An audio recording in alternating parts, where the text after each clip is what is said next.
त्यांना पराभवाचं दुःख मोठं आहे. ते अजून पराभवातून बाहेर यायला तयार नाही. 40 वर्षापासून ते ह्या तालुक्याचे यापूर्वी लोकप्रतिनिधी होते. त्यावेळेस जे त्यांचं अपयश आहे ते मी सावरण्याचा आता प्रयत्न करतो आहे. तर 3 महिन्यामध्ये हा विजेचा प्रश्न निर्माण नाही झाला. हा गेल्या 40 वर्षापासून या तालुक्यामध्ये जाणून बुजून पाण्यापासून विजेपासून लोक वंचित कसे राहतील याचा जो प्रयत्न केला गेला होता. त्यामुळे तो जनतेने या मायबाप जनतेने मला निवडून देऊन संधी त्यांची सेवा करण्याची संधी दिली. विजेच्या प्रश्नाबाबत माझ्यावरती जे आरोप होत आहे राजकीय द्वेषातून आरोप चालू आहे आणि येणाऱ्या कालावधीमध्ये यापूर्वीच MSCBच्या अधिकाऱ्यांबरोबर साकूर भागातील विजेच्या प्रश्नासंदर्भात आपण बैठक घेतली होती. नगर येथे सुद्धा जिल्ह्याचे पालकमंत्री नामदार राधाकृष्ण विखे पाटील साहेब यांच्या उपस्थित बैठक मी साहेबांशी चर्चा केल्यानंतर घेण्यात आली होती. परंतु त्या बैठकीला जाण्यापूर्वी माझी थोडी तब्येत ठीक नसल्यामुळे मी त्या बैठकीला उपस्थित नव्हतो. परंतु अधिकाऱ्यांना वेळोवेळी आपण वरिष्ठ अधिकारी MSCBचे असतील त्यांना सूचना देऊन या संगमनेर तालुक्यामध्ये विजेचा पुरवठा सुरळीत कसा राहील याबाबत सूचना दिल्या आहेत. याला जोडून एक दुसरा प्रश्न होता की मी तर डॉक्टर किरण लांबटेंना विनंती केली होती का माणुसकीच्या दृष्टिकोनातून आपल्याला बघावं लागेल. आज पठार भागातील सुद्धा काही गावं जे आहेत ते अकोला विधानसभा मतदारसंघामध्ये आहेत.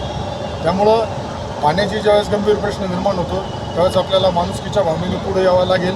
आज पुढं पाणी येण्यासाठी मला नाही वाटत काय अडचण आहे. लांबटे साहेबांचं निश्चित आम्हाला सहकार्य राहील. आज जी काही मी माहिती घेतली त्यानुसार बऱ्यापैकी पाणी पुढं आलेलं आहे. ते साकूर पठार भागातील जनतेला मी एवढंच आवाहन करेल तर विजेच्या बाबतीत असेल पाण्याच्या प्रश्नाच्या बाबतीत असेल तुम्ही जो माझ्यावरती विश्वास टाकला आहे त्या संगमनेर तालुक्यातील जनतेने जो विश्वास टाकला आहे त्याला कुठल्याही प्रकारे तडा जाणार नाही. समोरच्या व्यक्तीकडं राजकारण करण्यासाठी पराभवातून ते बाहेर यायला तयार नाही. त्याच्यामुळे ते आरोप प्रत्यारोप करून जनतेने त्यांना घरी बसवलं. त्यांनी त्यामुळे जनतेला किती चितावणं देण्याचा प्रयत्न केला तरी जनता त्यांच्यावर राहणार नाही. उलट जनतेच त्यांना जसं तुम्ही मागाशी विचारलं का त्यांनी आव्हान केलं आहे का आमदारला जाऊन प्रश्न विचारा तर जनताच त्यांना प्रश्न विचारेल का 40 वर्षामध्ये तुम्ही या तालुक्यामध्ये काय केलं का 3 महिन्यात हा विजेचा प्रश्न निर्माण होऊ शकतो. यापूर्वीच मी अप्पर तहसीलबाबत माझी भूमिका सांगितलेली आहे.